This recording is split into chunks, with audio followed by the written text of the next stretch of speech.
Here we go. Got a really good one for you today. So, using food to mask pain and how it is sabotaging your results.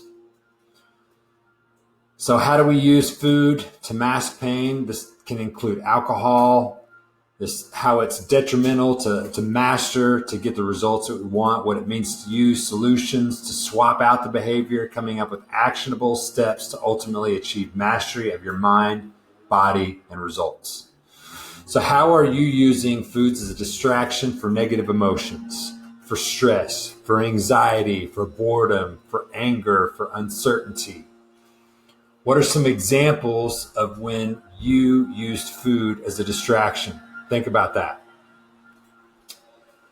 So some examples could be between meetings, between sales calls, if you do sales, thinking about an uncomfortable conversation, being stuck at home in quarantine, uncertain about your job, change of routine, your gym being closed, big project deadline. All those are scenarios that we could potentially use food as a distraction. So when we do, people tend to go to food, people tend to go to alcohol, people tend to go to drugs because it momentarily makes you feel better, is an escape from facing the reality of the situation. So this is a learned behavior. When you realize you cannot solve the problem, immediately you go to food or alcohol for distraction, to feel better for the moment, to help you forget. So this can get positively reinforced by your peers, wanting you to go out and have some drinks, wanting to go out to eat, and eating and overindulging in healthy foods, drinks, or alcohol, ice cream after a breakup. Example, my mom had surgery and people brought her tons of food to help her feel better. Others will eat with you to celebrate your misery together. Again, we're a society that's surrounded in events having to do and being centered around food and get-togethers with food. So what happens afterward? You'll feel temporarily better, but how do you feel the day after that? Maybe there's some guilt in there. When we use food and alcohol as a way to distract ourselves, it leads to more negative emotion, weight gains, stick and remind you of your previous issues. You become more upset and then you want to eat more. And the true issue didn't even get resolved. And now we're in this vicious cycle of we overate, we indulged, and then we feel bad about it, and then we do it again, and just the cycle keeps repeating. So, and it's sabotaging your results. This behavior is sabotaging your results. So how do we break this vicious cycle? The first step is going to be awareness, realizing that this is what's happening. And what's making you feel this way? What's the environment that you're in? Who are you with? What time of day is it? If it's coming to food, am I actually hungry? Am I just bored? What is it? The questions to pose in your mind, raising your level of awareness. And then acceptance, understanding that you're going to feel like this from time to time. You're going to have cravings from time to time. Those things aren't going to go away. You're humans, and humans feel both positive and negative emotions. We can't get rid of them. So understanding it is part of being human, is part of the process. So what goes up must come down. Things will eventually equalize. So find ways to distract yourself that doesn't require calories, especially if your level of awareness has shown you that you're not actually hungry. And this is when procrastination can actually be a good thing, just putting it off just a little while longer. So an example of this was when I was at my daughter's house, and it was in an environment that I'm not used to. Normally I don't have these type of foods in my house, but there was a big deal of Reese's Pieces in the closet, and there was a full pan of brownies. And I was just looking at that economy size deal of Reese's Pieces and thinking, man, I could eat that whole thing. And then I was looking at the brownies and thinking I could just put some peanut butter all over that, drink all that milk, and I could just really smash all that out. And then at the same time, like I had just got done eating when I thought those things. So this was just a craving. I was just having this craving, and I was able to use procrastination in that sense. Like, okay, I want these things, but let me just put that off. Let me go do this other thing and let me see if I still want it, if it's still that important to me, if it's still worth me moving in a direction that's counter to the goals that I have for myself for this temporary satisfaction. So it reminded me I think there's a strong correlation in our pleasure centers with when it comes to food, sugars, and drugs.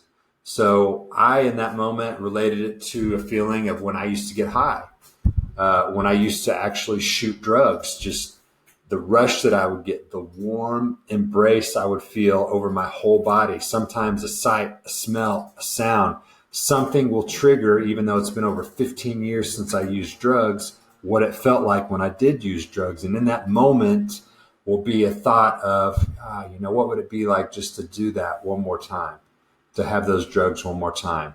If I did it, would that craving that I'm feeling there, would it go away? Or would it come back with a vengeance? Would it intensify? Would it potentially and probably ruin my life?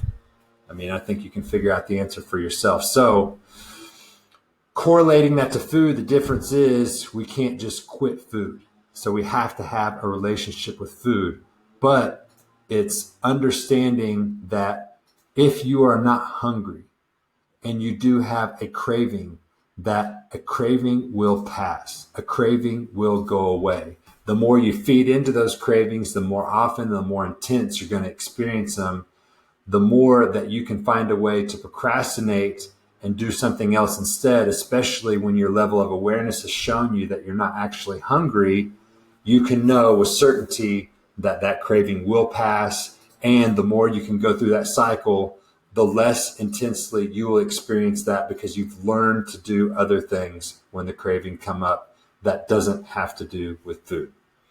So food can act as a drug. So when you realize you're having these cravings and you're not hungry, ask yourself the question, what void am I trying to fill here? If I'm not hungry yet I want this thing because it's going to make me feel good, what void am I trying to feel? What void am I trying to fill? So if you veer off plan, you're setting yourself up for a cycle. So the cravings won't stop. It's up to you to find different things, different options that you can do. Get creative. So the cravings will never go away. Just know that. But also know and take comfort in that they will decrease in intensity. Your control and your self-mastery will increase, and you'll be able to identify better and more accurately, are you actually hungry?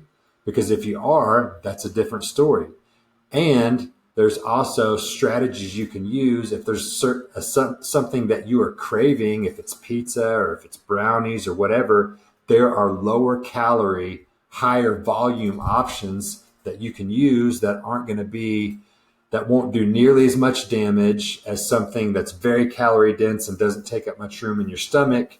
So you can satisfy the same psychological cravings and take in less calories. So it can turn into a win-win situation if you just plan ahead a little bit and increase your levels of awareness. So again, asking, is this something I really want? What void am I trying to fill? Is this in alignment with the goals that I have for myself? Do I need it? Is it really important to me? So, and if you're actually hungry, have a plan. Find things that fit in your plan. You can get creative in there. So if you have a certain allotted amount of calories, you can make those trade-offs and you can decide, is it worth it for me to make this trade-off? Sometimes it will be. And sometimes you'll be like, no, you know what? I'd rather go with this option so I can have more volume and feel more full.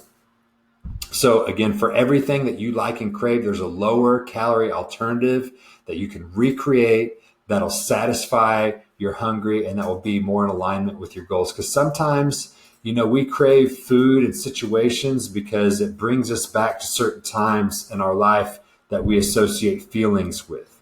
So we can recreate those things with a lower calorie option and do it at home, have more control of the situation, save money, potentially spend more time with your loved ones, making things together. So there's a lot of different things that you can do. So again, asking, what's another distraction method? This should be something that's easy to do, that can be done effectively anywhere, have 0 calories, and something you like and enjoy doing.